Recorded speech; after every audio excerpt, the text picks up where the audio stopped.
얼마 전 벤츠는 중국에서 CLS 쿠페 광고를 공개하자마자 큰 비난을 받고 바로 삭제했는데 일단 해당 광고를 보시죠.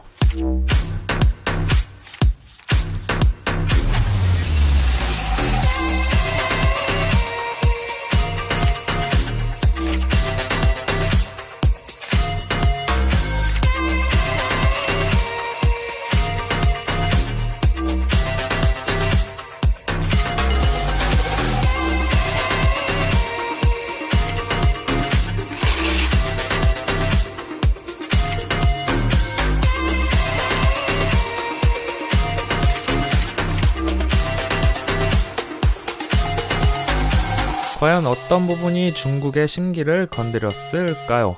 이 소식은 바로 주요 외신들에서도 다뤘는데 기사 타이틀을 보면 눈에 띄는 표현이 있죠. 슬랜티드 아이는 찢어진 눈으로 동양인을 비하할 때 쓰는 용어입니다. 광고의 여성 모델이 동양의 찢어진 눈을 연상케 하는 화장을 했고 이는 서양의 편견이 가득한 동양인을 묘사했다는 비난이 크게 있었습니다. 이에 벤츠는 광고를 바로 삭제할 수밖에 없었죠.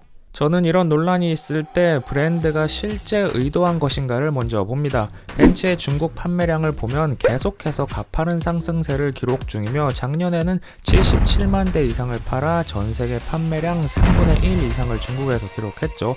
그만큼 중국은 벤츠에게 가장 중요한 시장이며 심지어 벤츠의 모회사인 다임러의 최대 주주가 베이징 자동차 그룹이고 2대 주주가 지리 자동차로 모두 중국 기업입니다. 이런 상황에서 벤츠가 미치지 않고서야 의도적으로 중국을 자극하고 조롱했다고 보긴 힘들죠. 그럼에도 결과적으로 이 광고는 실패했고 벤츠는 중국의 국민 정서를 제대로 파악하지 못했다고 볼 수 있습니다. 중국은 자국민이 묘사되는 방식에 대해 매우 민감한데 이에 대해 외국 브랜드들에게 끊임없이 경고 메시지를 전해왔습니다. 2018년에는 돌체앤가바나가 중국 여성이 젓가락으로 스파게티 등 이탈리아 음식을 어색하게 먹는 영상을 제작해 최악의 인종차별이라는 비난을 받았고 이는 전 국민적 불매운동으로 이어져 결국 두 창업자가 공개 사과를 하기도 했습니다.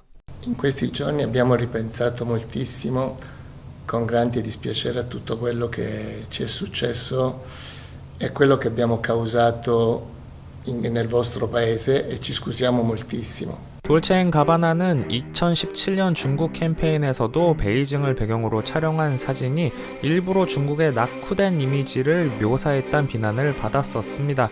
작년 말 디올 역시 중국 전통 복식을 입은 어두운 피부의 중국 여성이 왜곡된 표현이란 비난을 받았죠. 그런데 이 사진은 중국인 작가 첸만이 찍은 것으로 원래도 사진풍이 약간 그러해요. 디올은 사과와 함께 사진을 삭제했지만 중국인 작가가 이렇게 찍은 걸 어떡하라고 했을 듯 합니다. 이처럼 중국은 해외 브랜드는 물론 자국 브랜드 및 모델에게도 엄격한 기준을 적용하고 있습니다. 2019년 중국의 한 식품 브랜드가 중국인 모델과 찍은 이 광고 역시 작고 찢어진 눈을 지적하며 서양인 관점에서 중국인을 묘사했다는 비난을 했고 결국 해당 광고는 삭제당합니다. 광고에 출연한 모델은 무수한 악플에 시달리다가 소신 발언을 했습니다. 一个专业的模特，我需要做的就是按照商家的要求，拍摄商家满意的东西。我只是一个普通的一个打工人而已，我在完成我的工作。我的眼睛小，我就不配做中国人了吗？ 한편 중국은 자국의 프로덕션이 제작한 애니메이션의 주인공도 눈이 너무 작다고 비난했습니다. 저는 당연히 의도적으로 동양인을 비하하는 경우엔 강력한 비난과 제재가 필요하다고 생각합니다. 하지만 의도성이 없는데도 표현의 자유나 아름다움의 기준을 지나치게 제한할 경우 오히려 전통적 미의 가치마저 훼손될 위험이 있다고 봐요. 특히 자국의 브랜드, 작가, 모델까지 제재하려고 든다면 중국의 광고 크리에이티브는 계속 쇠퇴할 수밖에 없을 겁니다.